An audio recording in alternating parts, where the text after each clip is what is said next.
ओम नमो भगवते वासुदेवाय।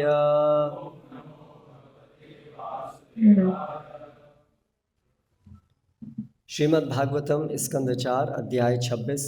राजा पुरंजन का आखेट के लिए जाना और रानी का क्रुद्ध होना। श्लोक क्रमांक 12। शब्द पाठ। आत्मानम अर्हयाम चक्रे धूप आलेप स्रक आदिभिः साधु अलंकृत सर्व अंगः महिष्याम आदधे मनः। आत्मानमर्हयाम चक्रे धूपालेप सृगादिभिः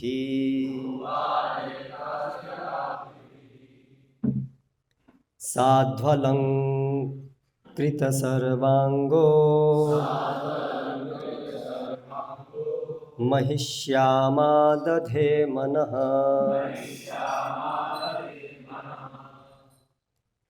शब्दार्थ। आत्मानम अपने आप को, अर्हयाम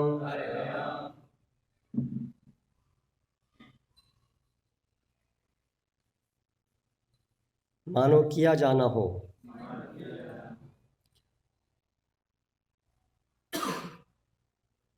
चक्रे किया, धूप सुगंधित पदार्थ, आलेप चंदन से शरीर को पोतना, स्रक माला, आदिभिः इत्यादि से, साधु अच्छे स्वभाव का, सुंदर ढंग से, अलंकृत सजा हुआ, सर्व अंगः सारे शरीर पर, महिष्याम रानी को, आदधे दिया किया, मनः ध्यान।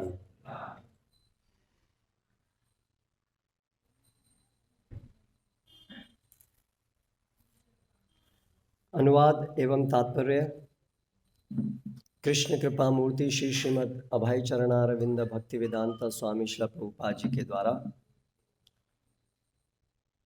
तत्पश्चात राजा पुरंजन ने अपने शरीर में उपयुक्त आभूषण धारण किए। उसने अपने शरीर के ऊपर चंदन का लेप किया और फूलों की माला पहनी। इस प्रकार वह पूर्णतः तरोताजा विश्रांत हो गया। इसके बाद वह अपनी रानी की खोज करने लगा। तात्पर्य। जब मनुष्य में उत्तम चेतना जगती है और वह किसी साधु पुरुष को अपना गुरु बना लेता है तो वह अनेक वैदिक उपदेश सुनता है जो दर्शन, कथा, भक्तों के आख्यान तथा ईश्वर एवं भक्तों के मध्य कथोपकथन के आदान प्रदान के रूप में होते हैं। इस प्रकार वह मन में ताजगी, नवीनता का अनुभव करता है। जिस प्रकार सारे शरीर में चंदन लेप करने तथा आभूषण पहनने से अनुभव होता है। इन अलंकरणों की तुलना धार्मिक तथा आत्मज्ञान से की जा सकती है। ऐसे ज्ञान से मनुष्य भौतिक जीवन से विरक्त होता है और अपने आप को श्रीमद् भागवत, भगवद गीता तथा अन्य वैदिक साहित्य सुनने में लगाता है। इस श्लोक में प्रयुक्त साध्वालंकृत शब्द बताता है कि मनुष्य को चाहिए कि साधु पुरुषों के उपदेशों से संचित ज्ञान में लीन रहे। जिस प्रकार राजा पुरंजन अपनी प्राणप्रिया रानी को ढूंढने लगा, उसी प्रकार साधु पुरुषों से प्राप्त किए ज्ञान से अलंकृत मनुष्य को अपनी मूल चेतना कृष्ण भावनामृत को ढूंढने का यत्न करना चाहिए। जब तक साधु पुरुष अपने उपदेशों से कृपा नहीं दिखाते, तब तक किसी के लिए कृष्ण चेतना प्राप्त करना कठिन है। अतः श्रील नरोत्तम दास ठाकुर गाते हैं, साधु शास्त्र गुरु वाक्य चित्ते ते करिय ऐक्य। यदि हम साधु पुरुष बनना चाहते हैं या अपनी मूल कृष्ण चेतना को प्राप्त करना चाहते हैं तो हमें साधु शास्त्र तथा गुरु की संगति करनी चाहिए। यही प्रक्रिया है। ओम ज्ञानतिमिरान्धस्य ज्ञानञ्जनशलाकया चक्षुरुन्मीलितं येन तस्मै श्रीगुरवे नमः। श्रीचैतन्यमनोभीष्टं स्थापितं येन भूतले स्वयं रूप कदा मह्यं ददाति स्वपदान्तिकं। वन्देऽहं श्रीगुरौ श्रीयुतपदकमलं श्रीगुरून् वैष्णवांश्च साग्रजातं सहगण रघुनाथान्वितं तं सजीवं साद्वैतं सावधूतं परिजनसहितं कृष्णचैतन्यदेवं श्रीराधा कृष्णपादान् सहगण ललिता श्रीविशाखान्वितांश्च।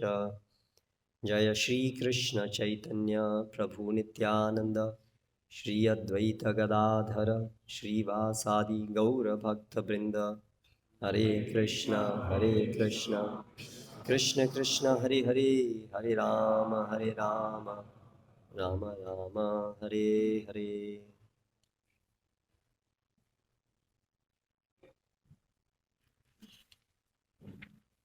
तो राजा पुरंजन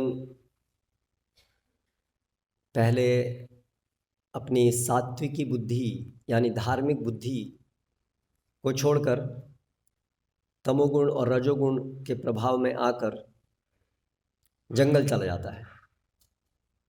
उसका जंगल जाना अर्थात सात्विकी बुद्धि को छोड़ देना, और जंगल यानी कि आखेट करने के लिए, आखेट करना अर्थात तमोगुण रजोगुण से प्रभावित हो जाना। और वहाँ पर उसने तमोगुण रजोगुण से प्रभावित जब वो हो गया तो उसने पाप कर्म किए, क्योंकि रजोगुण तमोगुण हमें पाप कर्म कराते हैं। उसने अनावश्यक ही बहुत सारे जानवरों की हत्या की। किंतु अभी ऐसा करते करते वो थक गया और वापस अपने महल में आ गया। तो थक गया का अभिप्राय ये है कि भगवान की व्यवस्था से मनुष्य जीवन में कोई भी व्यक्ति हमेशा तमोगुण में नहीं रहता है, हमेशा पाप में बुद्धि ही उसकी चले, ऐसा नहीं होता है। स्वाभाविक रूप से वह कभी न कभी इन पाप कर्मों से ऊबता है। जैसे कोई व्यक्ति पानी में डूबता है लेकिन बीच बीच में ऊपर भी उठता है, तो ऐसे ही ये तीनों गुण हमेशा एक दूसरे से स्पर्धा करते रहते हैं। तो इसलिए चाहे कोई कितना भी पापी व्यक्ति भी क्यों ना हो मनुष्य योनि में, उसके अंदर कभी ना कभी कुछ समय के लिए सत्वगुण की प्रधानता भी होती है। और इसलिए हमेशा उस जीव के लिए ये संभावना रहती है, हर मनुष्य योनि में जो भी जीव है, मनुष्य योनि में जो भी जीव है, उसके लिए संभावना रहती है कि उसकी मुक्ति आरंभ हो सकती है। इसलिए मनुष्य जीवन अत्यंत दुर्लभ बताया गया है और विशेष बताया गया है, क्योंकि उसकी बुद्धि विकसित है और उसमें जैसे ही सत्वगुण का प्रभाव बढ़ेगा तो वो हो सकता है, उसके लिए अवसर है कि वो निराश हो जाए अपने इन पाप कर्मों में लिप्त होने से और ढूंढे कि सही क्या है। तो ये हम सब अपने जीवन में भी देखते हैं कि कभी ना कभी हमारी चेतना के अंदर इस प्रकार के विचार आते हैं। हम सोचने में मजबूर होते हैं, हम जो कर रहे हैं वो सही कर रहे हैं, ये क्या सही परिणाम की तरफ ले जा रहा है, ऐसे। तो उसी प्रकार से यहाँ पर राजा पुरंजन पाप में लगा हुआ था, लेकिन थक गया और फिर उसे लगा नहीं, ये मुझे यहाँ इसको बंद करना चाहिए।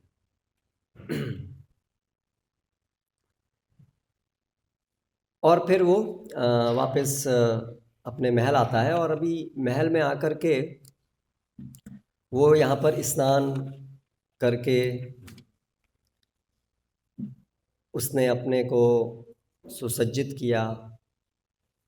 यहाँ पर वर्णन है गंध और चंदन के लेप और माला इत्यादि से अपने को सुशोभित किया।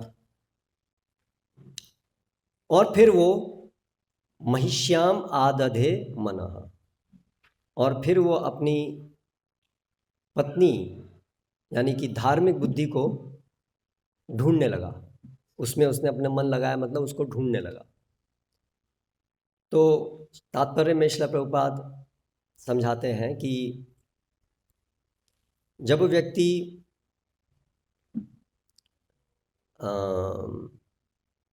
साधु संग में शास्त्रों से श्रवण करता है, तब उसकी बुद्धि ठिकाने आती है, तब उसकी सही बुद्धि प्राप्त उसको होती है, और उसके माध्यम से फिर उसको उसकी स्वाभाविक मूल कृष्ण चेतना प्राप्त होती है। तो सबसे पहले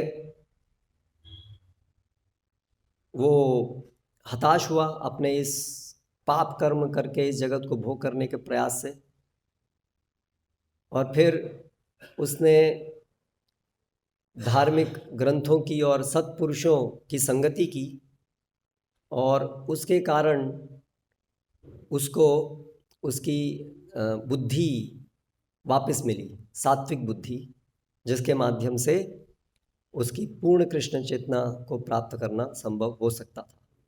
तो ये क्रम है। तो इस प्रकार से जो बुद्धि है वो सारथी की तरह से है। हम जिस रथ पे सवार हैं, शरीर रूपी रथ में, उसमें हमारी बुद्धि जो है वो सारथी की तरह से है। तो सारथी के हाथ में लगाम होती है घोड़े की, तो उसी प्रकार से बुद्धि वो मन और इंद्रिय से ऊपर है, इसलिए बुद्धि मन को और इंद्रियों को दिशा निर्देश देने के लिए है, इसलिए उसको सारथी की उपमा उसके लिए दी गई है। तो जहाँ ये बुद्धि जाएगी, उसी प्रकार से हमारा रथ, जहाँ पर ये बुद्धि जो है मन और घोड़ों को ले जाएगा, यानी इंद्रियों और मन को जहाँ जिस दिशा में संचालित करेगा, उसी दिशा में हमारा रथ, यानी ये शरीर और आगे हमें जो शरीर मिलेंगे उसी के अनुरूप होंगे।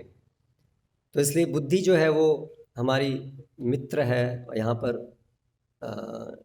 राजा है, उसकी रानी की तरह से उसको बताया गया। और यही बुद्धि यदि भ्रष्ट हो जाए तो फिर वो हमारी शत्रु भी बन जाती है।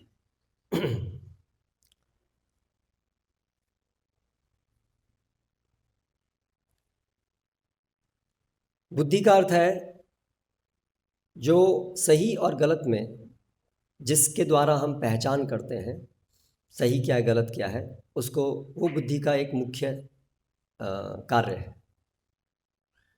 डिस्क्रिमिनेशन, सही क्या है गलत क्या है। तो इसके अनुसार 3 प्रकार की बुद्धि हो सकती है इस भौतिक जगत के अंदर, गुणों के अनुसार, सात्विक, राजसिक और तामसिक। 18वें अध्याय में भगवद गीता में भगवान इन तीनों का वर्णन करते हैं। प्रवृत्तिम च निवृत्तिम च कार्य कार्ये भया भये बंधम मोक्षम चया वेत्ति बुद्धिम सा पार्थ सात्विकी।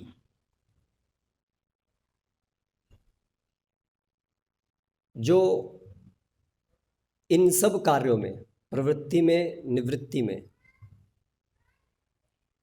कार्य करने में, कार्य न करने में, भय अभय, इन सब प्रकार के अलग अलग जो द्वंद्व जीवन में चलते रहते हैं, उन सब के अंदर जो बंधम मोक्षम, किसको करने से बंधन होगा और किसको करने से मोक्ष होगा, इसको जो जान पाती है, इसमें जो भेद कर पाती है बुद्धि, उसको सात्विकी बुद्धि कहते हैं।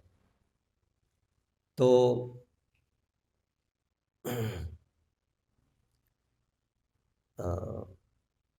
भगवान 16वें अध्याय में भी बताते हैं, आसुरी और दैवी प्रकृति का वर्णन करते हुए, तो दोनों में मुख्य भेद है कि जो आसुरी है वो बंधाय, वो बंधन करती है इस जगत में, और जो दैवी प्रकृति है वो मोक्षाय। तो इसलिए मुख्यतया दो ये मार्ग हैं, एक बंधन का मार्ग है और एक मोक्ष का मार्ग है। मोक्ष के मार्ग में एक निराकार ब्रह्म की प्राप्ति के रूप में एक प्रकार का मोक्ष है, जो वैष्णवगण जिसको स्वीकार नहीं करते हैं। पूर्ण जो मोक्ष है वो है मुक्तिरन्यथा रूपम स्वरूपेण व्यवस्थिति, अपने स्वरूप में स्थित होना, यानी कि भगवान की दास्यता को स्वीकार करना। तो इस प्रकार ये मुक्ति का मार्ग है। और दूसरा मार्ग है बंधन, जिसमें कि पुनरपि जननम पुनरपि मरणम पुनरपि जननी जठरे शयनम, जिसमें बार बार जन्म मृत्यु के चक्र में हम फंसते हैं। तो समस्त शास्त्रों में ये दो मार्ग में हमें चयन करना है। तो जो बुद्धि इस प्रकार से देख पाती है कि कोई भी कार्य करने से मुझे बंधन होगा या मोक्ष होगा, और इस प्रकार मन और इंद्रियों को वो निर्देश दे पाती है और उसके मन और इंद्रियां उसके अनुसार चल भी पाते हैं, तो ये सात्विक बुद्धि है और वो बुद्धि भी बलिष्ठ है। लेकिन ऐसे भी संभव है कि लोग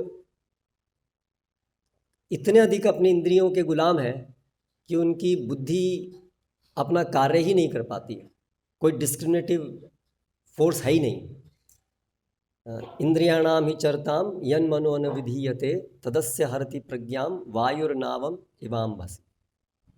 जैसे एक समुद्र में वायु जो है वो नाव को वेग से, जो जिस दिशा में जाना चाहिए उस दिशा से किसी और दिशा में बलपूर्वक ले जाती है, उसी प्रकार से किसी व्यक्ति की जिसकी इंद्रियां और मन बहुत अधिक प्रबल है और उसके नियंत्रण में नहीं है, तो वो बुद्धि की बात नहीं सुनते हैं। तो वो तो जानवर जैसा हो गया। जानवरों में ये विवेक बुद्धि कार्य नहीं करती है। बंधन मोक्षम बुद्धि का ये अर्थ है। जानवरों में बहुत बुद्धि होती है इंद्रिय भोग का कार्य करने के लिए, यहाँ वो बुद्धि की बात नहीं हो रही है। बुद्धि जो इस प्रकार से सही और गलत की पहचान कर सके, बंधन मोक्षण इत्यादि, तो वो पशु तुल्य हैं जो अपने इंद्रियों के गुलाम होते हैं।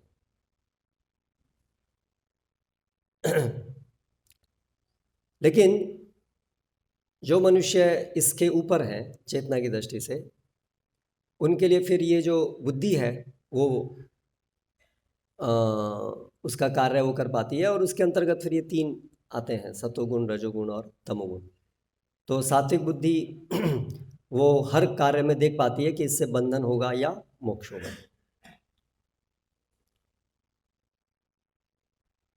तो सामान्य जो जन है,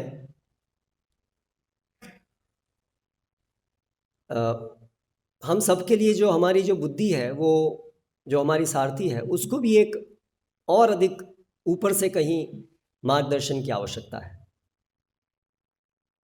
क्योंकि जीव जो है वो अपने आप में तो आश्रित है हमेशा। तो इसलिए मत्त स्मृति ज्ञानम अपोहनम चा, इसलिए परमात्मा के रूप में भगवान उसको बुद्धि प्रदान करते हैं, उसकी इच्छाओं के अनुसार, उसके कर्म फल के अनुसार। और समाज में, संसार में जिन लोगों का हम संग करते हैं, जिनसे हम सुनते हैं, जिनके ऊपर हमारी श्रद्धा होती है, उनसे भी हम बुद्धि प्राप्त करते हैं। तो इस प्रकार से एक हमारे कर्म फल से जो भी परमात्मा के द्वारा हमारी बुद्धि हमको प्राप्त होती है, जो तीनों गुणों में से किसी अलग एक के द्वारा प्रभावित होती है या मिश्रण से प्रभावित होती है। और दूसरा, वर्तमान समय में हम जो अपनी स्वतंत्र इच्छा शक्ति का सदुपयोग दुरुपयोग करके जिन लोगों का संग करते हैं, उनकी बुद्धि, उनके संग में जो हमें उनसे जो सुनने को मिलता है, उससे हमारी जो बुद्धि है वो भी प्रभावित होती है। इसलिए महत् सेवाम द्वारम आहुर्विमुक्ते तमो द्वारम योषित संगी संगाम। इसलिए कहा गया है कि जो महत् हैं उनकी सेवा से द्वारम आहुर विमुक्ते है, मुक्ति का द्वार खुलता है। क्योंकि उसकी जो बुद्धि है वो ऐसे साधुओं के संग से, जो साधुओं की बुद्धि है, शुद्ध बुद्धि, उस बुद्धि से हमें बुद्धि प्राप्त होती है। हमें क्या सही है क्या गलत है वो जानकारी प्राप्त होती है ऐसे साधुओं से। तो उनकी बुद्धि सही प्रकार से स्थित है बंधन मोक्षण क्या है उसको जानने में। तो हम अगर उनका संग करते हैं तो उनकी बुद्धि से हमारी बुद्धि शुद्ध होती है। और तमोद्वारम योषिताम संगी संगम। इसके विपरीत जो लोग केवल इंद्रिय भोग को ही जीवन का लक्ष्य मानते हैं, मतलब केवल ऐसा नहीं कि वो एक पशुवत इंद्रिय भोग में बस लिप्त हैं, बल्कि वे अपनी बुद्धि का उपयोग करते हैं और करके निष्कर्ष पे पहुंचते हैं कि इंद्रिय भोग ही जीवन का लक्ष्य है। तो ऐसे बहुत सारे फिलोसोफर्स हैं, दार्शनिक हैं, जो विवेचन कर पाते हैं, जो अपनी बुद्धि का उपयोग कर पाते हैं और उसका विवेचन करके वो इस निष्कर्ष पे पहुंचते हैं कि जीवन का उद्देश्य इंद्रिय भोग है। तो ऐसे लोगों के संग में जब हम रहते हैं तो उनसे जो हमें बुद्धि प्राप्त होती है वो तमोद्वारम, वो हमें नरक की तरफ ले जाती है। तो विशेष रूप से ये वर्तमान समय की स्थिति है कि लोगों की जो बुद्धि है, जिन लोग की बुद्धि जो लोग उपयोग कर पाते हैं कुछ हद तक, वो लोग की बुद्धि कहाँ से आ रही है आज? वो लोग की बुद्धि ऐसे कुछ बड़े बुद्धिमान लोगों से आ रही है जो जिनकी बुद्धि सात्विक नहीं है, अधार्मिक है पूरी तरह से, लेकिन बुद्धि है, बहुत तीक्ष्ण बुद्धि है, लेकिन वो धार्मिक नहीं है। और ऐसी बुद्धि से सामान्य सब जन प्रभावित होते हैं। तो पूर्व समय में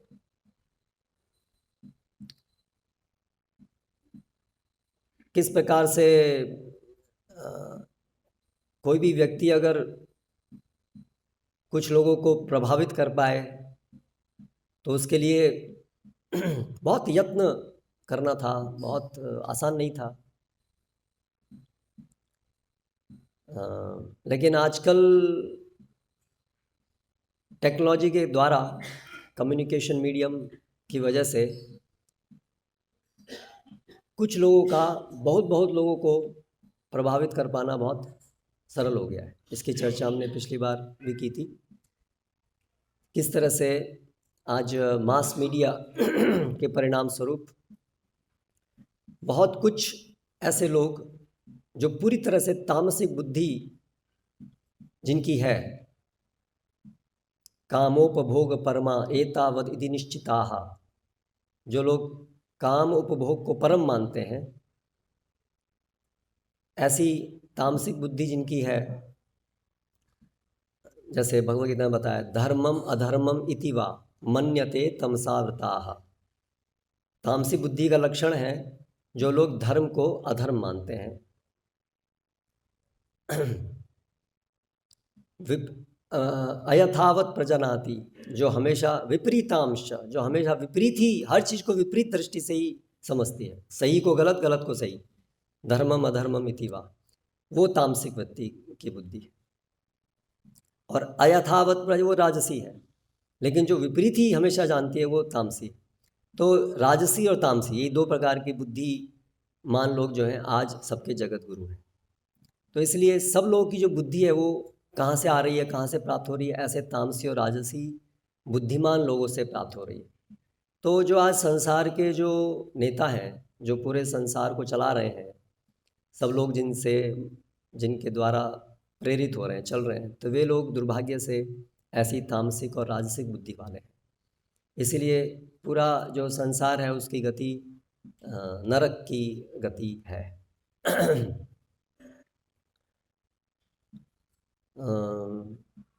हम लोग जो ये आज किस प्रकार से सब लोगों की बुद्धि कैसे भ्रष्ट हो रही है, उसको अच्छे से समझने की आवश्यकता है। टेक्नोलॉजी और ये स्मार्टफोन मीडिया के द्वारा कैसे सबकी बुद्धि भ्रष्ट हो रही है, माता पिता को इसको समझने की बहुत ज़रूरत है। जो बच्चे हैं हमारे, हमें उनको सही बुद्धि में प्रशिक्षित करना है। सही बुद्धि कहाँ से आती है? सही बुद्धि साधुओं से, जो शास्त्रों में निष्ठ हैं, उनसे सही बुद्धि आती है। उसको सही कहेंगे क्योंकि वो मोक्ष प्रदान करने वाली होती है, परम मोक्ष प्रदान करने वाली भी होती है। तो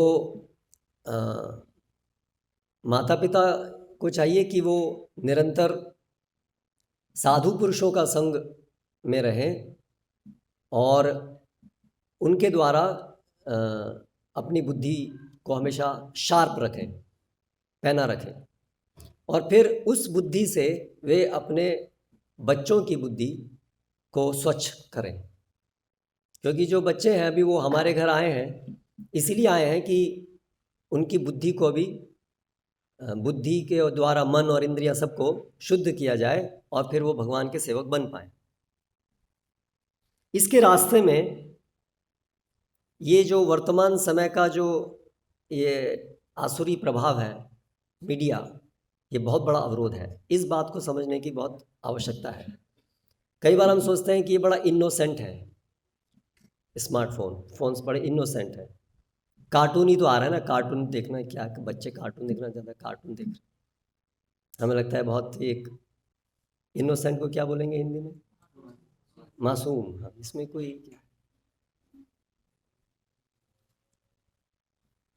टेक्नोलॉजी इज़ वैल्यू न्यूट्रल, ऐसा लोग मानते हैं। टेक्नोलॉजी जो है उसके अपने आप में वैल्यू न्यूट्रल, मतलब ना वो अपने आप में अच्छा है ना वो बुरा है, ये तो आपके ऊपर है, आप उसे कैसा उपयोग करते हैं। पर ऐसा नहीं है।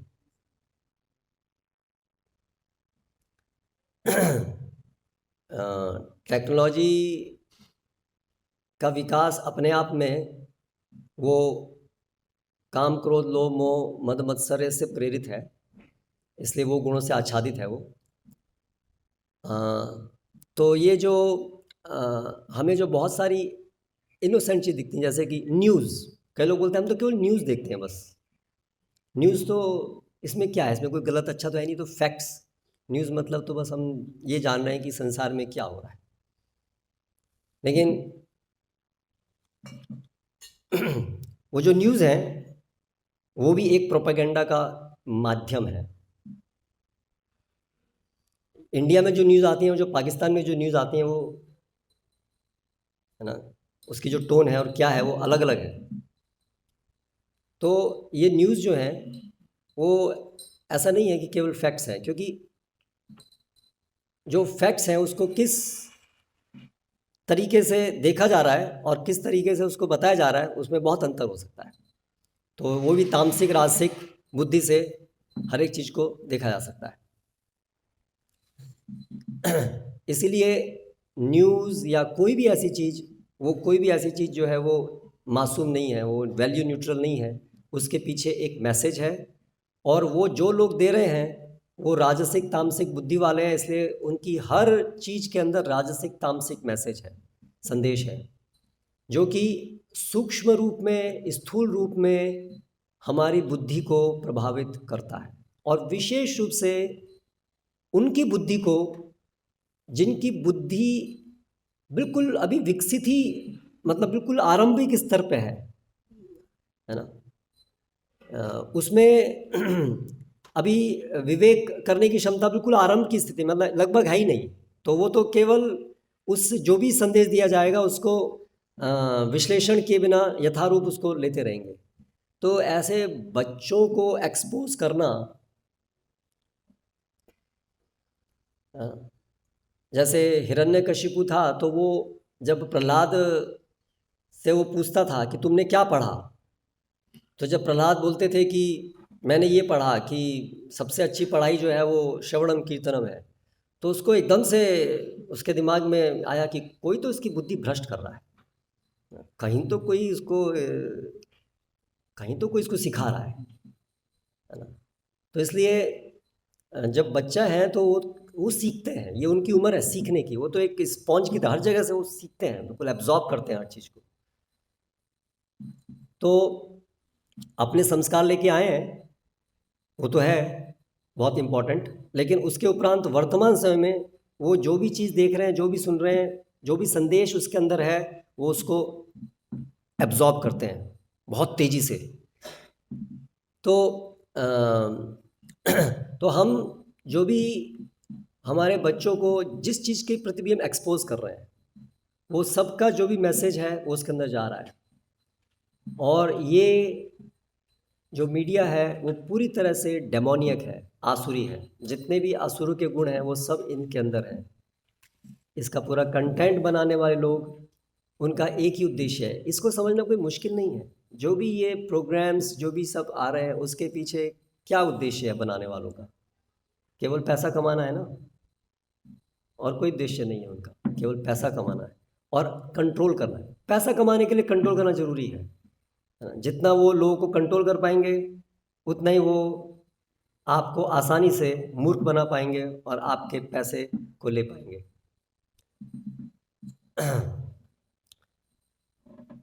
इसीलिए पूरा जो मीडिया है उसका एक प्रमुख उद्देश्य है उसकी कॉमर्शियल वैल्यू।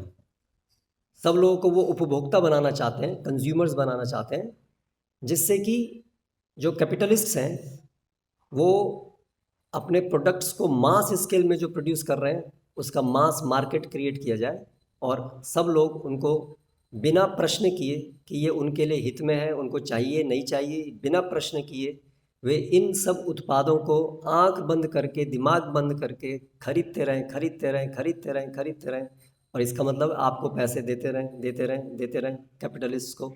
इस उद्देश्य से ये एक प्रमुख उद्देश्य है मास मीडिया का। इसलिए बच्चों के लिए बड़े लुभावने प्रोग्राम्स हैं, सबके लिए, बच्चों के लिए, बड़ों के लिए।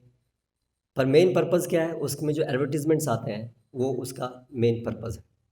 एक्चुअली प्रोग्राम एडवर्टीज़मेंट है, जो फिलर्स हैं वो बाकी आपके सीरियल्स और बाकी चीज़ें। हम लोग उल्टा सोचते हैं, लेकिन वो लोग उस प्रकार से उसको देखते हैं। और फिर दूसरा है मीडिया जो है वो आइडियोलॉजीज़ को प्रोपगेट करने का एक बहुत स्ट्रॉन्ग माध्यम है। एक तो है कॉमर्शियल, पैसा कमाना, और दूसरा है अलग अलग प्रकार की आइडियोलॉजीज़ को मीडिया के माध्यम से मास स्केल में लोगों को वो आइडियोलॉजीज में ट्रेन किया जाता है। तो उस आइडियोलॉजी के अंदर जो पॉलिटिशियंस हैं उनके पॉलिटिकल एजेंडाज़ हैं। मान लीजिए कोई सरकार है तो उसको, अभी प्रजातंत्र है ना, तो प्रजातंत्र में तो सब लोग वोट देंगे। तो हम सोचते हैं कितना अच्छा है प्रजातंत्र, हम सबका अपना अधिकार है, हम सब वोट देते हैं, हम सब चुनते हैं। लेकिन आप वोट किसको देंगे वो लोग निर्धारित करते हैं, आपके ब्रेन को आइडियोलॉजी से उसको प्रोग्राम करके। तो इसीलिए वर्तमान समय में जो मीडिया है वो एक पॉलिटिकल टूल है। क्योंकि प्रजातंत्र है इसलिए हर व्यक्ति इंडिपेंडेंटली, तथाकथित रूप से इंडिपेंडेंटली वो वोट करेगा, सोचेगा कि मुझे किसको वोट देनी है। इसलिए मास मीडिया के द्वारा वो एंश्योर किया जाता है कि सब लोग क्या सोचें। तो उसका एक टूल है ये मीडिया। तो इस प्रकार से पॉलिटिकल एजेंडा, कॉमर्शियल एजेंडा, तो ये सब चीज़ें का माध्यम है ये मास मीडिया। जो भी फेसबुक, इंस्टाग्राम इत्यादि जो सब चीज़ें देख रहे हैं, ये न्यूट्रल नहीं है, ये मासूम नहीं है। और वो सारे जो पॉलिटिकल एजेंडा, कॉमर्शियल एजेंडा है, वो सब पूरी तरह से आसुरी प्रवृत्ति हैं खुद अपने आप में। तो हम कैसे अपने बच्चों को ये मीडिया से के प्रति एक्सपोज कर सकते हैं? हम उनकी बुद्धि बिल्कुल स्टार्टिंग से कंफर्म कर रहे हैं कि आप पूरे तामसिक और राजसिक बुद्धि ही आपकी रहेगी। कभी कोई सात्विक बुद्धि वाला कोई साधु उनको मिल भी गया तो वो रिकॉग्नाइज ही नहीं कर पाएंगे कि ये साधु है। वो किसको साधु मानेंगे? जो तामसिक राजसिक वाली बुद्धि वाले लोगों को ही वो साधु मानेंगे, उनको ही अपना रोल मॉडल मानेंगे, है ना। आज सब लोग जो है अपना रोल मॉडल किन को मानते हैं?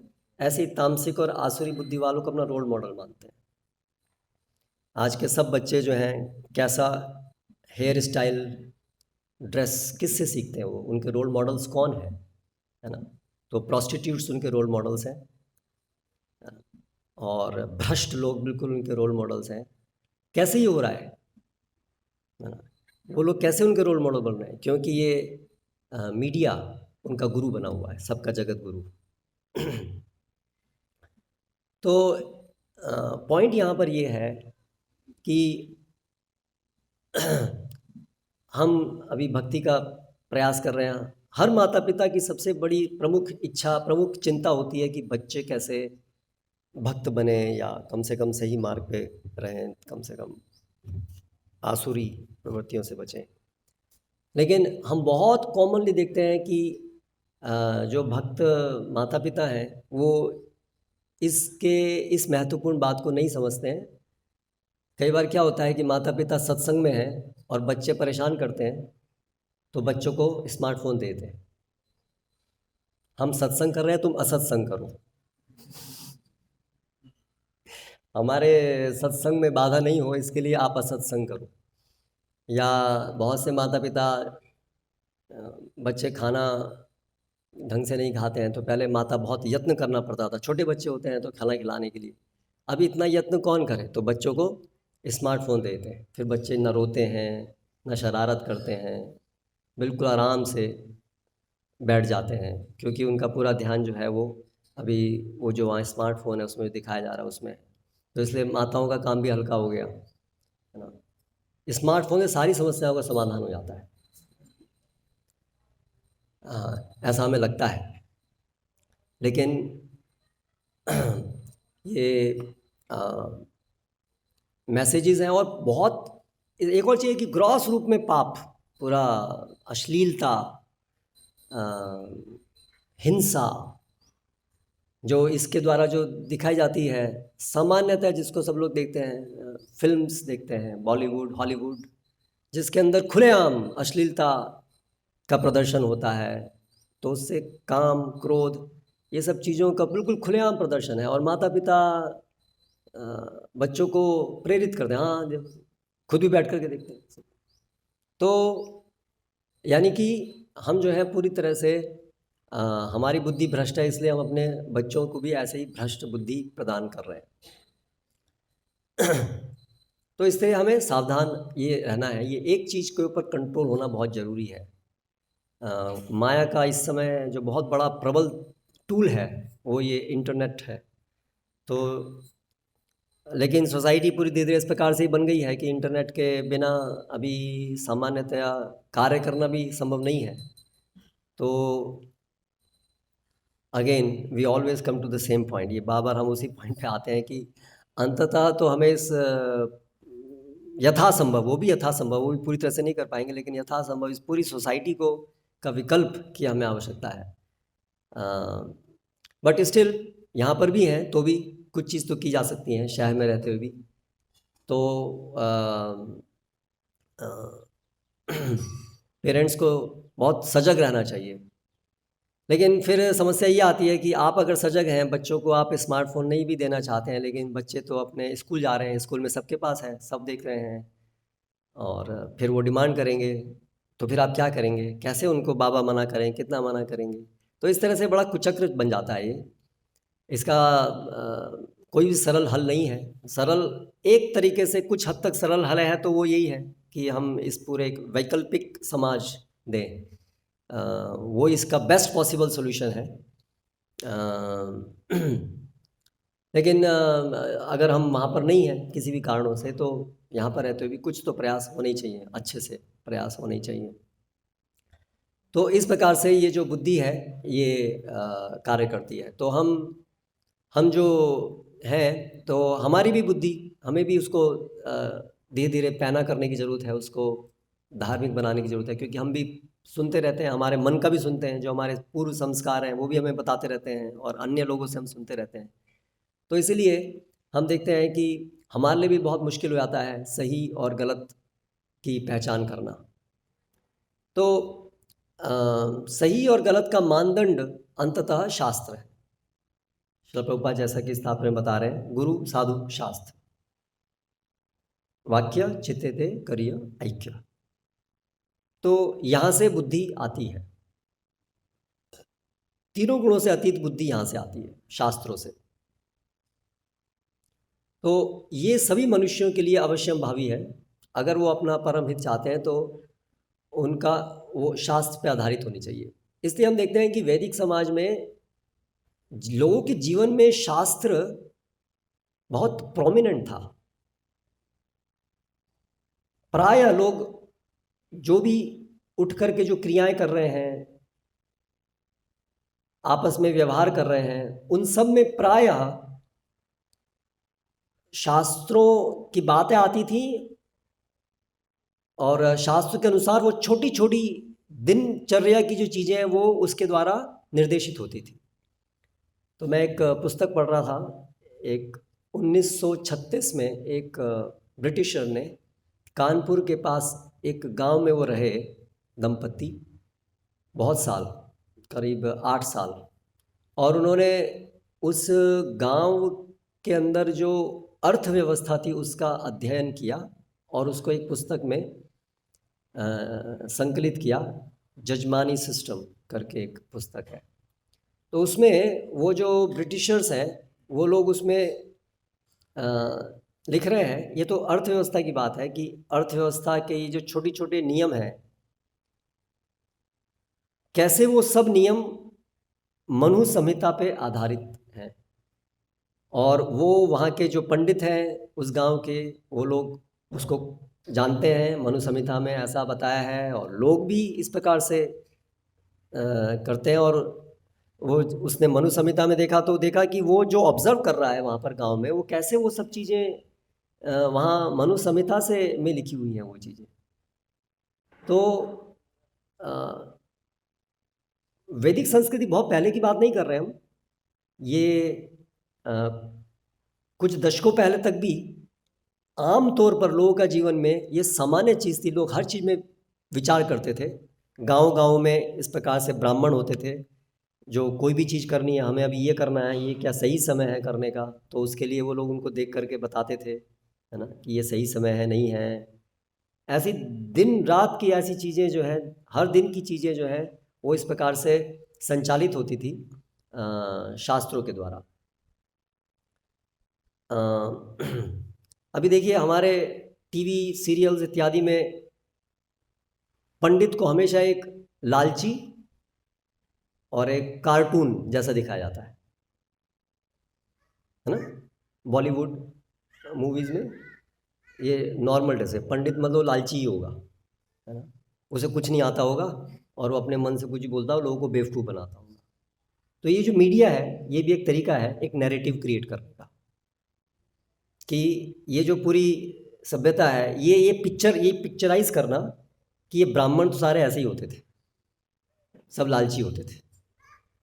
ये एक प्रोपेगेंडा, ये भी एक तरीका है जिससे कि लोगों का ये पूरा जो सिस्टम था वर्णाश्रम, इसमें श्रद्धा पूरी खत्म हो जाए। लेकिन ऐसा नहीं था कि ब्राह्मण सब लालची होते थे। ब्राह्मण, सारा समाज ही तो लालची हो रहा है, लेकिन उनमें भी जो ब्राह्मण थे वो आज तक भी, कुछ समय पहले तक भी बहुत अच्छे तरीके से, बहुत अच्छे सज्जन व्यक्ति भी थे, ज़्यादातर, बहुत सारे। हाँ, खराब भी थे, खराब तो पूरा कलयुग के प्रभाव से सब हो रहे हैं, लेकिन ऐसा नहीं है जैसा पिक्चर दिखाया जाता है कि सब ब्राह्मण इस प्रकार से लालची थे और कुछ भी मनगढ़ंत कुछ भी बोलते थे। तो ये सब प्रोपेगेंडा संभव है। तो अभी वो तो ब्रिटिशर है, वो यहाँ पर बता रहा है कि कैसे उस समाज के अंदर ये सब चीज़ें शास्त्र के द्वारा चलती थी। और एक धर्मपाल, उन्होंने एक द इंडिया दे सॉ ऐसे एक बुक भी उन्होंने लिखी है, कैसे ब्रिटिशर्स के अपने हाथ, अपने आप लिखी हुई पुस्तक रिकॉर्ड्स है। भारत में जब वो आए, उन्होंने क्या देखा, उनकी भाषा में, ब्रिटिशर्स की भाषा में उन्होंने इसको संकलित किया है, द इंडिया दे सॉ। तो उसमें आप देखेंगे तो उन्होंने जो भारत को देखा, तो वो चित्रण उसके अंदर शास्त्रों के अनुसार चलने वाला जीवन था, और उसके अंदर बहुत सारी अच्छाइयाँ थी। लेकिन उनका एजेंडा था कि अंग्रेज़ों को, ब्रिटिशर्स को भारत की अर्थव्यवस्था को कंट्रोल करना था। न केवल अर्थव्यवस्था को, बल्कि पॉलिटिकली पावर को उनको गेन करना था, चाहिए था। इसलिए उन्होंने सिस्टमेटिकली प्रोपेगेंडा किया कि कैसे एक नैरेटिव क्रिएट किया जाए, एक अलग चित्रण दिखाया जाए लोगों को कि आपके सब लोग बेकार हैं। और इस प्रकार से विद्यालयों के अंदर जो उन्होंने इस्टेब्लिश किए, मद्रास प्रेसिडेंसी कॉलेज, बड़े बड़े यूनिवर्सिटीज़, जिसके अंदर सिस्टमेटिक तरीके से भारत में जो भी इसकी संस्कृति रही है उसको खंडित किया गया, उसको खराब बताया गया, है ना। उसके लिए बहुत अच्छे से कार्य किया गया, है ना। और अभी भी वो कार्य चल रहा है। आप देखेंगे राजीव मल्होत्रा, ब्रेकिंग इंडिया, और ऐसे बहुत सारी, स्नेक्स इन गंजीज, ऐसी बहुत सारी किताबें वो लोग लिख रहे हैं, जिसमें बता रहे हैं कि कैसे एक बहुत सिस्टमेटिक प्रोपेगेंडा है, ये एक नैरेटिव क्रिएट करने का कि भारत की संस्कृति, भारत के ब्राह्मण ये सब दूषित और भ्रष्ट थे, और इत्यादि इत्यादि इत्यादि। तो बिंदु ये है कि जीवन शास्त्रों के अनुसार चलता था। अभी वो नैरेटिव क्रिएट करने से क्या हुआ है कि भारत के ही लोग जो है वो ऐसा सोचते हैं कि ये मनु संहिता जो है वो तो केवल शेड्यूल कास्ट, शेड्यूल ट्राइब्स और स्त्रियों पर केवल शोषण करने के लिए ही वो चीज़ें बनाई गई हैं। और जो कम्युनिस्ट्स हैं उनका बहुत बड़ा बोलबाला है हमारी यूनिवर्सिटीज़ में, जैसे दिल्ली के अंदर हिंदू बड़े बड़े जो कॉलेजेस हैं उसके अंदर कम्युनिस्ट्स का प्रचार है स्टूडेंट्स के अंदर। और फिर वो लोग सोचते हैं कि ये मनु संहिता इत्यादि ये तो सब बकवास है। किसी ने पढ़ी तो नहीं है मनु संहिता, बस वो जो उनके अपोजिट प्रोपेगेंडा वाले लोग कुछ बताते हैं श्लोक, उसी को पढ़ पढ़ के वो लोग करते हैं। हाँ, तो आप देखिए कितना बड़ा बदलाव हमारे जीवन में हुआ है कि हमारे जीवन से शास्त्र गायब हो गए। एक सामान्य व्यक्ति आज दिनचर्या में क्या शास्त्र के बारे में कभी सोचता है? कभी उसके जीवन में उसका कोई भाग है? हम क्या कर रहे हैं, कब करना है, कोई भी चीज़ कब करना है, जब मन में आया तब करना है, मुहूर्त इत्यादि। शायद कुछ शादी में, वो भी अभी तो मैनिपुलेट होता है ना। हमें तो अमेरिका से हमारे आने का यही टाइम है आने का, तो छोटे मोटे वो बचे कुछ अंश रह गए हैं, वो भी सब खत्म हो रहे हैं, और वो ये हो रहे हैं। लेकिन वास्तव में सही बुद्धि शास्त्रों से आती है, इसलिए हमारा जीवन पूरी तरह से शास्त्रों से संचालित होना चाहिए। हमारे जीवन का हर पहलू शास्त्रों से संचालित होना चाहिए, ये वैदिक संस्कृति है।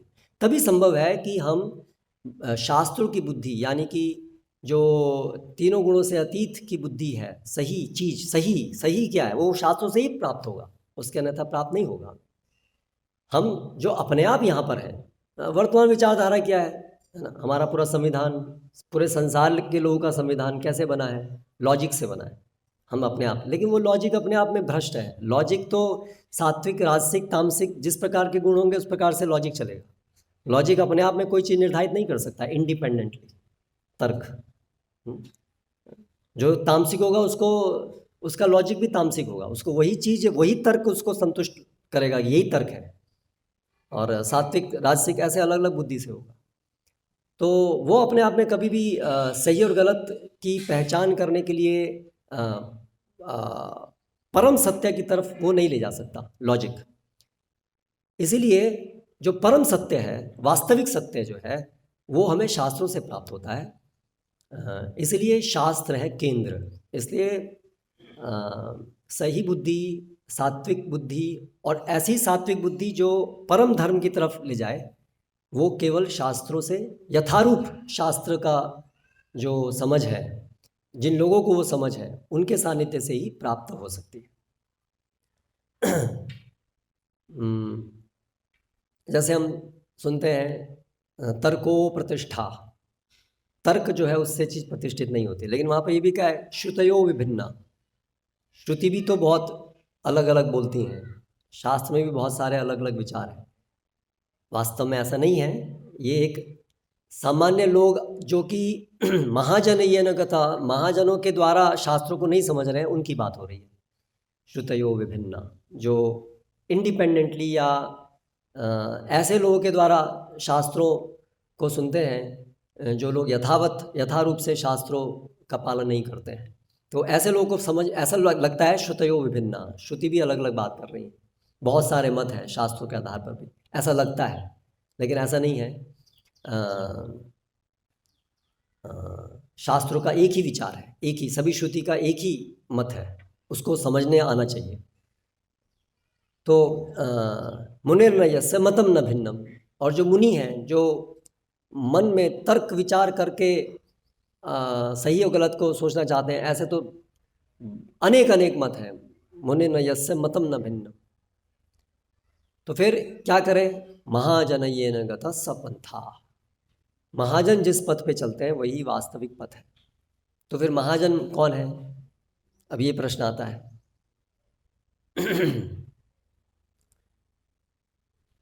तो कई बार ऐसा लगता है कि पहले ये ऐसा लग रहा है कि पहले चिकन या पहले एग, साधु पहले या शास्त्र पहले।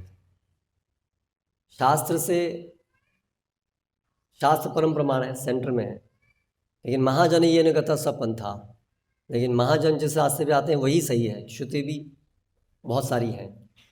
तो इम्पोर्टेंट कौन है सबसे ज़्यादा, महाजन या शास्त्र?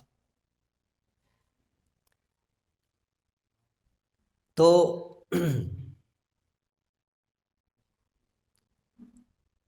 कैसे समझेंगे इसको? कोई भी व्यक्ति है, उसके पास शास्त्र कैसे पहुंचता है? किसी व्यक्ति के माध्यम से ही पहुंचता है ना। आप कोई पुस्तक पढ़ते हैं, भगवत गीता यथारूप, तो आपके पास कौन पहुंचे? प्रभुपाद पहुंचे। प्रभुपाद ने ये आयोजन किया ना पुस्तक लिखने का, इसको वितरित करने का। तो कोई भक्त आपके लेके आया है या आपको पुस्तक मिली, तो ये प्रभुपाद। तो इसलिए हमारा जो शास्त्रों से हमारा जो संपर्क कराने वाले हैं वो हैं साधुगण, इसलिए वो प्रथम है। लेकिन वो जो साधुजन हैं, उनकी प्रामाणिकता का आधार क्या है? क्या वो अपने मन से सही और गलत निर्णय ले सकते हैं? नहीं। इसलिए उनकी प्रामाणिकता का आधार क्या है? शास्त्र। तो इसलिए केंद्र है शास्त्र, लेकिन शास्त्र हम तक पहुंचते हैं साधुजनों के माध्यम से। लेकिन फिर इसमें एक और प्रश्न आता है कि हर व्यक्ति के अलग अलग तो महाजन है, कोई किसी को महाजन मानता है, कोई किसी को महाजन मानता है। तो इसलिए सही और गलत के निर्णय लेने में हमारा अपना योगदान सबसे पहले है। व्हाट डू वी वांट, हमें क्या चाहिए, वहाँ से स्टार्ट होती है गाड़ी, है ना। इसलिए क्योंकि लोगों को जब तक उनकी खुद की बुद्धि तामसिक राजसिक है, जब तक उनका स्वतंत्र इच्छा शक्ति का दुरुपयोग बड़ी तेजी से चलता जाएगा, तब तक उन लोगों के महाजन वास्तविक महाजन नहीं होंगे। दुर्जन उनको महाजन लगेंगे, रोल मॉडल्स उनके अलग होंगे, और महाजन जो वास्तविक महाजन है वो उनको दुर्जन लगेंगे। तो इसलिए सबसे पहले जो ओनस है, रिस्पॉन्सिबिलिटी है। कई बार लोग बोलते हैं ना कि हम क्या करें, अभी ढोंगी इतने आ गए, हम क्या करें इतने, अभी ऐसा दिखाते हैं जैसे कि हम तो लाचार हैं और सारी समस्या की जड़ यही है कि इतने सारे ढोंगी आ गए। लेकिन ऐसा नहीं है, कभी भी सही और गलत का हम पहचान नहीं कर पा रहे हैं। इसका इस समस्या की जड़ अल्टीमेटली कहाँ पर है? हम में है। हम अगर वास्तव में सही की तलाश में हैं। सही मतलब क्या? सही मतलब अगर हम अपनी मूलभूत समझ में कुछ हद तक स्थित हैं कि हम निर्भर हैं, कोई ना कोई परम है और हम उनके द्वारा संचालित हैं, ये जीव की स्वाभाविक बुद्धि है, ये जीव की स्वाभाविक स्थिति से उत्पन्न बुद्धि है, समझ है कि हम आश्रित हैं किसी पर, कोई तो है जिस पर हम आश्रित हैं, जिससे सब कुछ संचालित हो रहा है। और हमें चाहिए कि हम उनको जाने, किस लिए जाने? जिससे हम उनके आदेश का पालन कर सकें, यही हमारा परम हित है। ये समझ जीव की स्वाभाविक समझ है। जब तक जीव भगवान से विमुखता के कारण अन्य अन्य इच्छाएं करता रहेगा, तब तक वो इस बुद्धि में, इस समझ में स्थित नहीं होगा, तब तक उसको उसका आध्यात्मिक मार्ग आरंभ ही नहीं होगा। उसको महाजन दुर्जन दिखेंगे, दुर्जन महाजन दिखेंगे, और आगे फिर जो भी उसके बाद होगा वो सब उल्टा पुल्टा होगा। इसलिए सबसे पहले हम क्या चाहते हैं जीवन में? क्या हम अभी भी दुर्बुद्धि वाले हैं कि अभी भी हम मूल रूप में मैं भोग कर रहा हूँ और भोग करता रहूँगा और यही सही रास्ता है? तब तक हमको महाजन नहीं मिलने वाले, तब तक हमारी ना हमको शास्त्र मदद कर सकते हैं, हमको कोई मदद नहीं कर सकता है। तो इसलिए वो जब राजा उसको थक गया वो, तो हमें थकना तो पड़ेगा, राजसिक और तामसिक चीज़ थकना पड़ेगा, है ना। कम से कम हमारे अंदर इतनी एक सहज विचार तो आना चाहिए कि हमें आवश्यकता है सत्य को जानने की।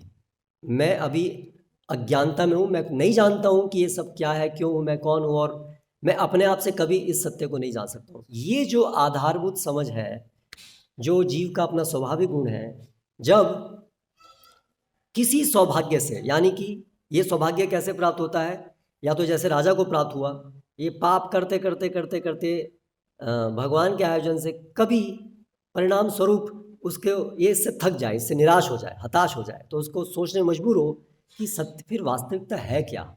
मैं जिसको वास्तविकता सोचता आ रहा हूँ उससे तो मैं दुखी हूँ, कष्ट में ही हूँ, तो वास्तविकता है क्या?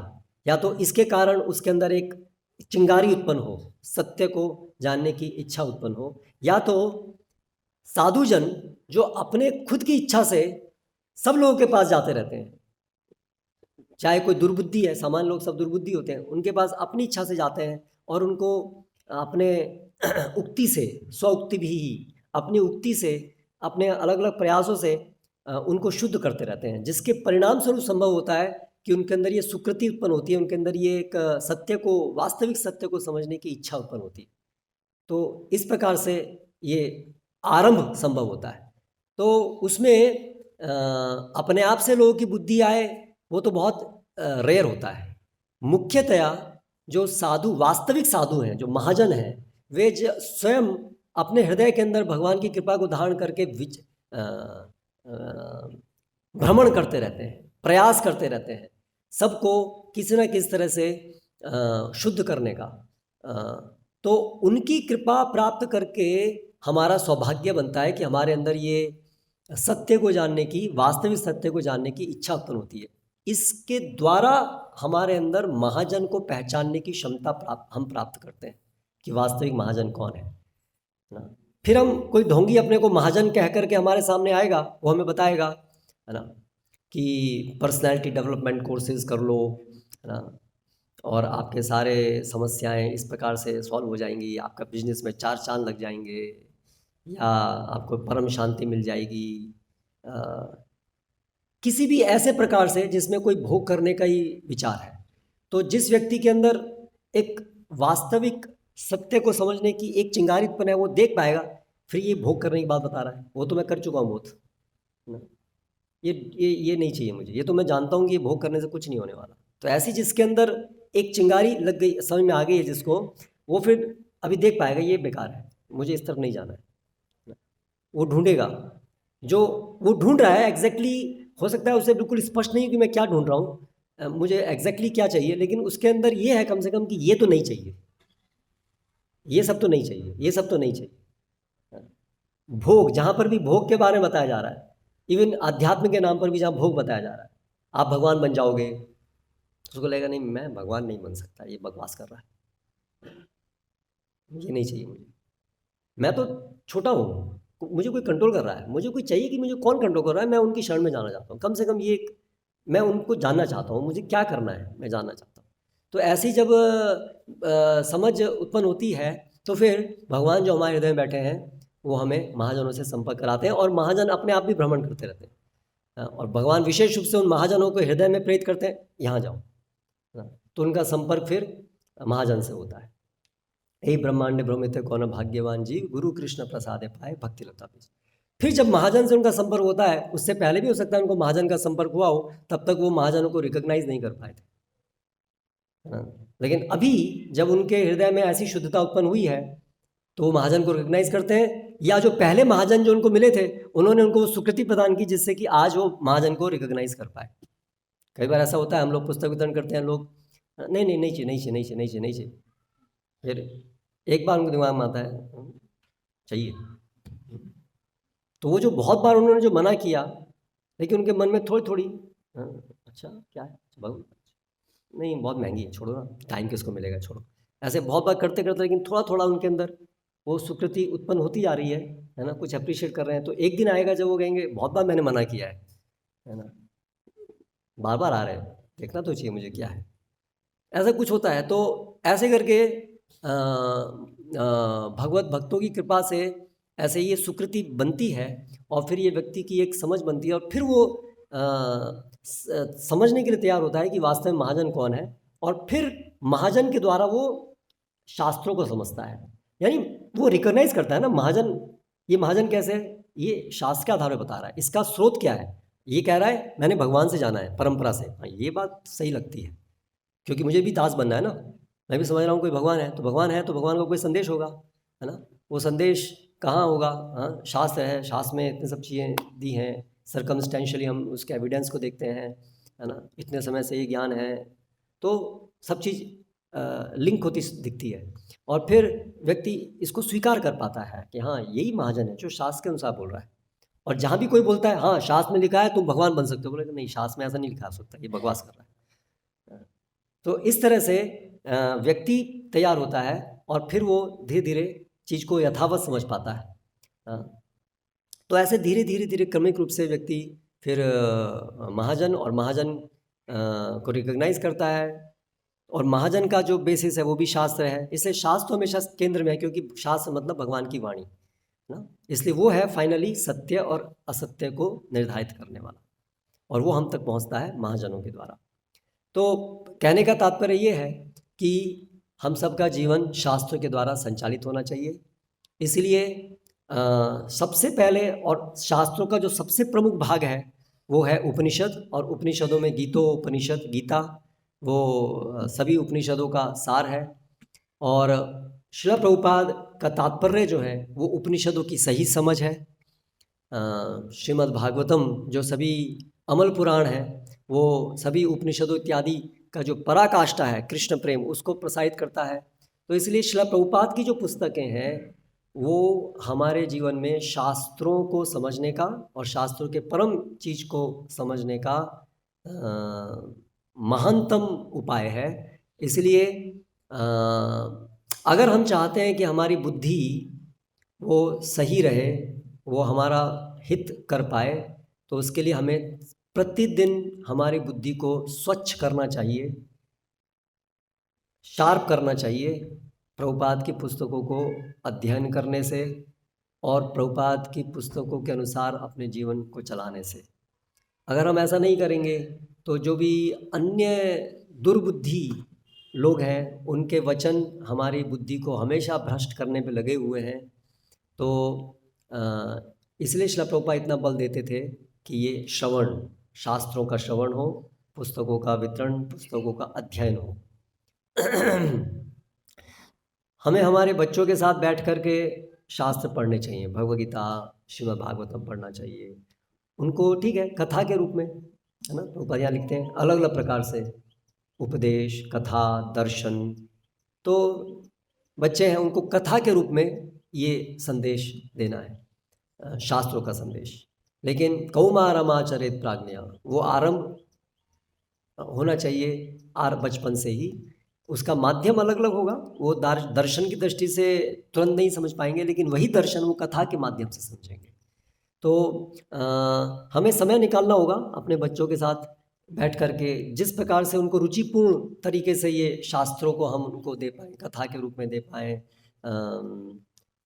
नाटक के द्वारा उनको दे पाएँ, और प्रजा के लिए भी, अन्य लोगों के लिए भी अलग अलग माध्यम हो सकते हैं, लेकिन शास्त्र ही केंद्र में होने चाहिए और शास्त्रों का प्रचार प्रसार होना चाहिए।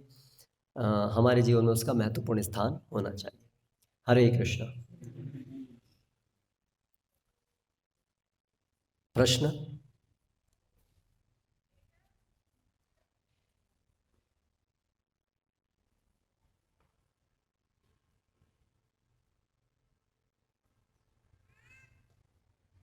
प्रणाम। प्रणाम। ये जैसे आपके श्लोक में आया कि राजा थक गया था, तो उसकी फिर जिज्ञासा हुई।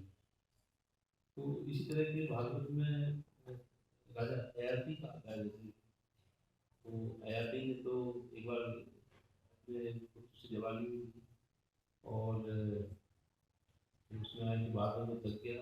उसने भी एक घटना भी सुनाई दयाती के लिए, देवयानी के लिए घटना सुनाई, बकरा बकरी वाली ऐसे।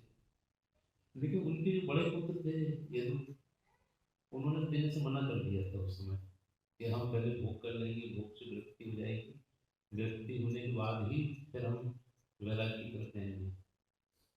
तो इन घटनाओं को कैसे राजा थक गया उनके पुत्र ऐसे बोलते हैं, और यदु वंश में भगवान श्री कृष्ण आए थे, इसलिए उन्होंने ऐसा नहीं स्वीकार किया जी यदु ने, क्योंकि उनके वंश में कृष्ण आने वाले थे, इसलिए उन्होंने वो स्वीकार नहीं किया कि हम अभी अपनी अजवाइन दे सकते हैं, क्योंकि उनके वंश में भगवान कृष्ण आने वाले थे। तो भगवान की लीला शक्ति के द्वारा प्रेरित होकर के उन्होंने वो स्वीकार नहीं किया।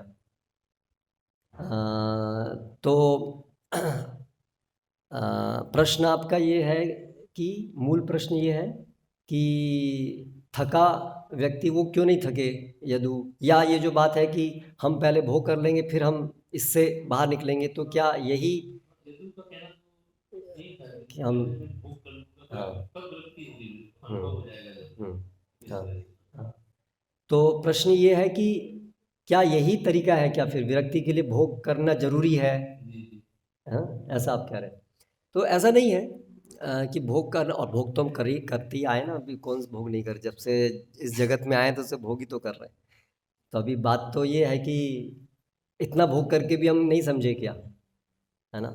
तो यस, वो तो देखिए भगवान ने हमको यहाँ पर इस भौतिक जगत के अंदर भेजा, भौतिक जगत को बनाया, तो उन्होंने हमें भोग करने के लिए कुछ अवसर तो दिए ही हैं कि भोग करो, क्योंकि हम हठी हैं, तो इसलिए भोग करने का अवसर तो हमें दिए। लेकिन अभी ऐसा नहीं है कि केवल भोग करते करते करते करते करते रहने से ही अपने आप स्वाभाविक वैराग्य उत्पन्न हो जाएगा। हो भी सकता है, पर ऐसा कोई उसका गारंटी नहीं है कि ऐसा ही होगा, और या केवल इसी तरीके से ही होगा, है ना? एक संभावना है, संभव है व्यक्ति जो है श्रांत थक जाता है, वो करते करते समझता है, दिखता है, लेकिन अगर उसका साधु संग नहीं हुआ तो वो कुछ समय के लिए वो बुद्धि आएगी उसकी, अगर साधु संग वहाँ नहीं हुआ तो वो थोड़े समय बाद में फिर से वो राजसिक तामसिक बुद्धि उसको ढक लेगी और फिर से वो डूब जाएगा, है ना? एक आदमी थोड़ा समय के लिए ऊपर आता है पानी में डूबते डूबते, उस समय कोई इसका हाथ पकड़ ले, उसको निकाल ले तो ठीक है, नहीं तो फिर दोबारा से डुबकी लगाएगा वो। तो इसलिए यस, ऐसी संभावना भी है, पर उसमें भी साधु संग चाहिए वहाँ पर। अब उस समय में साधु संग हो, थोड़े समय में, वो फिर एक बहुत बड़ा प्रश्न आता है कि उस समय में साधु संग मिले ना मिले। लेकिन यस, ये संभावना है भगवान की इस योजना, इसलिए तो मनुष्य योनि इतनी महत्वपूर्ण है कि इसमें चलते चलते व्यक्ति के अंदर ऐसी बुद्धि आने की संभावना है, ऐसी समझ आने की संभावना है, इसलिए मनुष्य जीवन इतना महत्वपूर्ण है। लेकिन अंततः तो साधु, ये जो है कि विरक्ति, ये तो अपने आप भी आ सकती है, लेकिन भगवत प्रेम वो अभी कभी भी अपने आप नहीं आ सकता है। उसके लिए तो हम हमेशा 100% भक्तों पे निर्भर है, हाँ? कि ये जगत भोग के लिए नहीं है, ये तो अपने अनुभव से भी व्यक्ति संभावना है इस नतीजे पे पहुंच जाए। ऐसे बहुत लोग हैं जो अपने तर्क से, अपने अनुभव से ये समझ पाते हैं कि जगत ये भोग बेकार है, भोग वास्तव में नहीं है, सुखी नहीं कर सकता है। तो वो संभावना है। वो भी साधु की संगत में बहुत जल्दी ये साक्षात्कार हो सकता है, जिसके लिए कई जन्मों में जाकर के ये समझ में आए कि संसार में भोग नहीं है। वही चीज़ एक साधु से सुनने पे तुरंत समझ में आती है। आजकल यही हो रहा है ना, हम प्रभुपाद की पुस्तकों को पढ़ने के माध्यम से हमको सबको समझ में आया, नहीं तो हमको अपने आप समझ में नहीं आने वाला था ये सब चीज़ें, है ना। तो ऐसे साधु जो है उसको बहुत आसानी से सुलभ कराए थे उनकी कृपा से, उनकी वाणी से, है ना। वो अपनी वाणी से तोड़ते हैं हमारी आसक्तियों को, तो इसलिए वो बहुत आसान हो जाता है। लेकिन इसके उपरांत जो कौन है भगवान, कौन है और लक्ष्य जीवन का क्या है, कृष्ण के साथ हमारा क्या संबंध है, वो तो तर्क से नहीं आ सकता, वो अपने अनुभव से नहीं आ सकता। उसके लिए तो हम पूरी तरह से निर्भर है हमेशा भगवान के भक्तों के। तो कोई भी स्थिति रहती है लेकिन साधु संत पे ही अल्टीमेटली रहता है। यस, उसके बिना और कोई उपाय नहीं है परम गति का।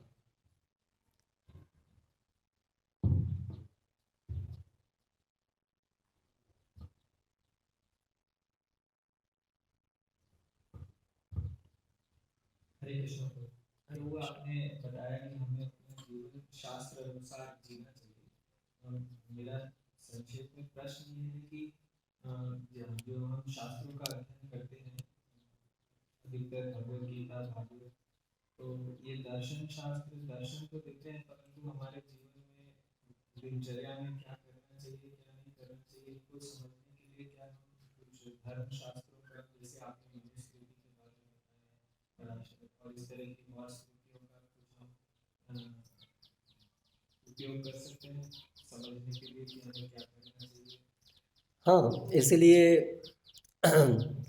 वैष्णव के लिए स्मृति ग्रंथ हरिभक्ति विलास चैतन्य महाप्रभु ने लिखने के लिए कहा, तो उसका अध्ययन हम कर सकते हैं पहले, क्योंकि ज़्यादातर भक्तों के लिए तो अध्ययन स्वयं से करना मुश्किल होगा, क्योंकि लोगों का उतना समय और उतनी उसकी योग्यता भी उसके लिए चाहिए होती है।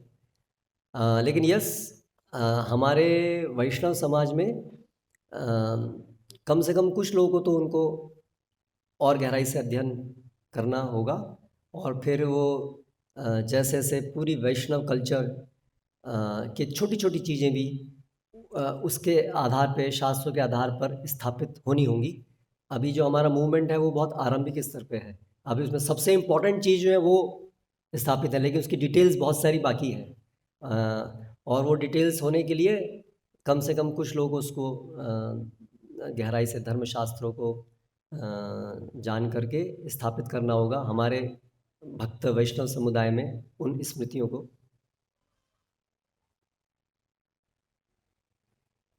और कोई प्रश्न? हरे कृष्ण। हरे कृष्ण। जैसे आपने बताया कि प्रचार करते हैं और कुछ लेते हैं, कुछ का कुछ मतलब कुछ ले लेते हैं, कुछ नहीं ले लेते, और कुछ लोग की श्रद्धा बनती है महाजनों पे, तो ये लेकिन सब कुछ ऐसा पूर्ण निर्धारित करते हैं कि कौन लेगा और कौन भक्ति में आएगा और कौन पुस्तक लेने के बाद भी भक्त बनेगा और कोई आने के बाद भी चले जाएगा। तो आप बता सकते हैं इस समय यहाँ जो बैठे हुए हैं उन सबको देख करके कि ये जो है ये करेगा, ये फॉल डाउन हो जाएगा, इसका ये हो जाएगा, आप बता सकते हैं ऐसा? यानी आप कह रहे हैं सब कुछ पूर्ण निर्धारित लगता है। भगवान वो आयोजित कैसे लगता है, मतलब भगवान द्वारा आयोजित है, मतलब क्या जीव कुछ उसमें भाग नहीं ले रहा है? तो भगवान क्या ड्रामा देख रहे हैं, किसी को गिरा रहे हैं, किसी को उठा रहे हैं, क्या तमाशा देख रहे हैं भगवान? कैसे हम कह सकते हैं? जीव की अपनी, देखिए हमें लगना मतलब क्या, हमें तो शास्त्र से जानना है ना कैसे कार्य होता है। हमारे लगने की तो दृष्टि बहुत छोटी है। तो जीव की स्वतंत्र इच्छा शक्ति है, और वो कितना मुश्किल नहीं है स्वयं भी अनुभव करना। पूर्व नियोजित कैसे है व्यक्ति जो है वो, उसका अपनी इच्छा शक्ति है इस समय मनुष्य जीवन में, क्या करेगा, क्या सोचता है, क्या किसको, तो वो तो सब ऑपरेट कर ही रहे हैं यहाँ पर। ऐसा तो नहीं है कि कोई उसको ऑपरेट नहीं कर रहा है।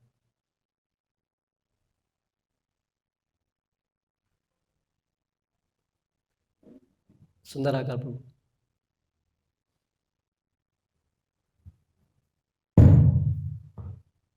प्रणाम। प्रणाम।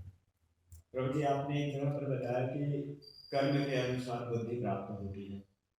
कर्म के अनुसार तीनों गुणों का मिश्रण प्राप्त होता है, और फिर जो भी हमारी बुद्धि है उसमें भी वो तीनों गुणों का मिश्रण उस बुद्धि को प्रेरित करता है।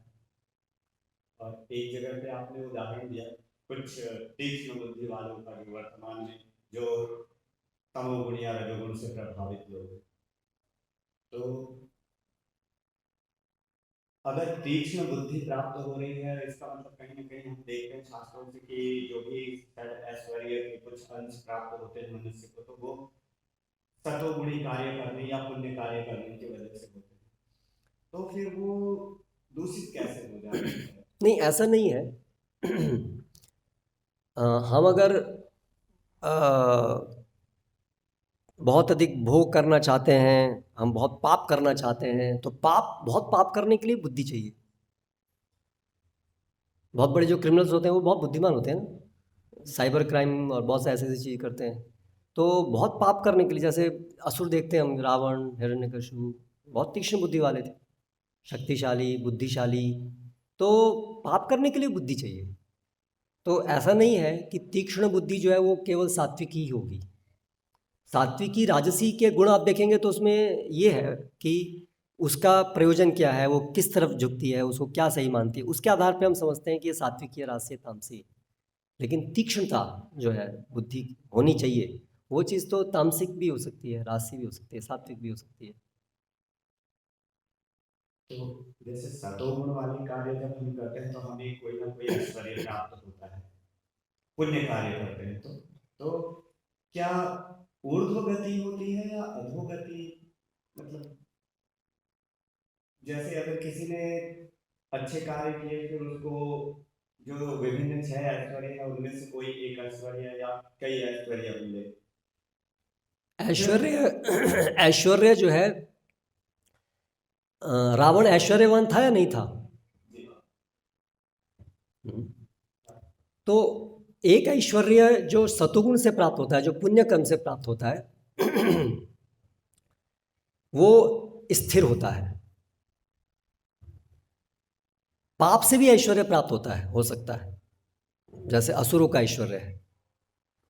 वो ऐश्वर्य वो चिंता का कारण ही बनता है, वो क्षणिक होता है। इस प्रकार से एक बिल्व स्वर्ग भी है, असुरों के रहने का स्थान है, जो जिसका ऐश्वर्य स्वर्ग से भी ज़्यादा है। तो इसलिए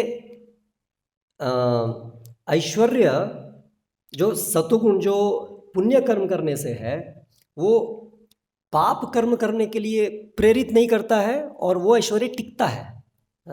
तो वहाँ पर तो ये अंतर है दोनों में। लेकिन ऐश्वर्य जो है, जैसे कोई लुटेरे भी बैंक लूट करके भी पैसा प्राप्त कर सकते हैं, ठीक है ना, और आप सही प्रकार से मेहनत करके भी पैसा प्राप्त कर सकते हैं। तो पैसा दोनों प्राप्त कर सकते हैं। लेकिन जो लुटेरे हैं, वो लूट करके जो पैसा प्राप्त करते हैं, उस पैसे में हमेशा उनका चिंता रहती है, हमेशा, और उससे और सारे दुर्गुण पनपते हैं। तो इसलिए बाह्य दृष्टि से लगेगा ये भी ऐश्वर्य है, लेकिन वो ऐश्वर्य के साथ साथ ये दुर्गुण, ये चीज़ें भी होंगी उसमें। चिंता को जन्म देना, वो टिकेगा नहीं, जाएगा, स्थिर नहीं रहेगा, है ना, ये सब चीज़ें भी उसमें होंगी।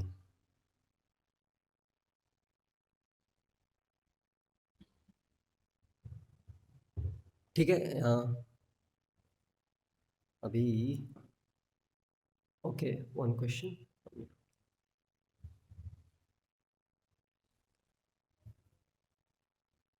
अच्छा, उनका भी नहीं, इन्होंने पहले कहा था।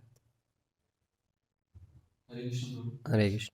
जैसे कि महाभारत में बहुत सारी स्टोरीज आती हैं, उसमें से हम मेनली जो सौरी मुनि पुरर्जन की स्टोरी से समझ रहे हैं कि जो गिल्ट की फीलिंग है, जैसे कि तमोगुण और रजोगुण के प्रभाव में आकर हम पाप तो कर लेते हैं, लेकिन उससे हमें कोई ऐसा लगता नहीं है कि हमारे लिए गलत है, ऐसे उसके प्रभाव में आकर हम पाप कर लेते हैं। लेकिन जैसे ही पाप, जैसे निंदा कर लेते हैं, उसके बाद हमें गिल्ट की फीलिंग आती है।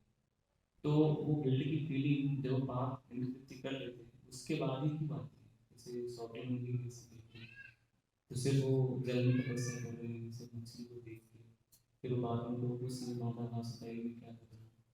तो ये जो गिल्ट की फीलिंग ये बाद में क्यों आ रही है या पहले से पर मतलब गिल्ट का मतलब ही क्या है कि हमने गलत किया, क्यों किया?